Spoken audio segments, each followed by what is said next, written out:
ನಮಸ್ಕಾರ.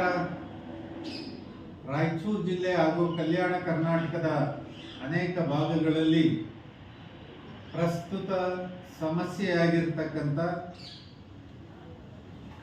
ರೈತರು ಬೆಳೆದಂಥ ಕಡಲೆ ಖರೀದಿ ಆಗಬೇಕಾಗಿದೆ.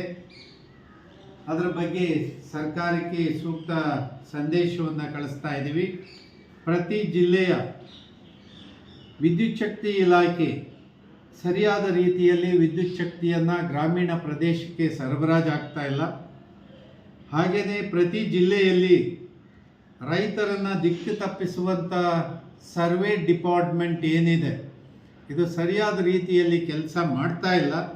ಅದರ ಬಗ್ಗೆ ಸರ್ಕಾರ ಎಚ್ಚರಿಕೆಯನ್ನು ವಹಿಸಬೇಕಾಗಿದೆ. ಒಣ ಮೆಣಸಿನಕಾಯಿಯನ್ನು ರೈತರು ಬೆಳೆದು ಮಾರುಕಟ್ಟೆ ದರಕ್ಕೋಸ್ಕರ ಭಾಳ ಕಷ್ಟ ಬೀಳ್ತಾ ಇದ್ದಾರೆ. ಕೂಡಲೇ ಸರ್ಕಾರ MSPಯನ್ನು ಘೋಷಣೆ ಮಾಡಬೇಕಾಗಿದೆ ಮತ್ತು ಖರೀದಿ ಕೇಂದ್ರವನ್ನು ಶೀಘ್ರದಲ್ಲೇ ತೆರೀಬೇಕು ಅಂತ ಹೇಳಿ ಒತ್ತಾಯವನ್ನು ತರಲಾಗಿದೆ. ಈಗಾಗಲೇ ದೇವದುರ್ಗದಲ್ಲಿ ಇದ್ದಂಥ ಕೃಷ್ಣ ಭಾಗ್ಯ ಜಲ ನಿಗಮದ ಕಚೇರಿ 6ರ ವಿಭಾಗವನ್ನು ರಾಯಚೂರಿಗೆ ಸ್ಥಳಾಂತರ ಮಾಡಲಿಕ್ಕೆ ಸರ್ಕಾರದ ಎಲ್ಲ ಪ್ರಕ್ರಿಯೆಗಳು ಪ್ರಾರಂಭಗೊಂಡಿದೆ.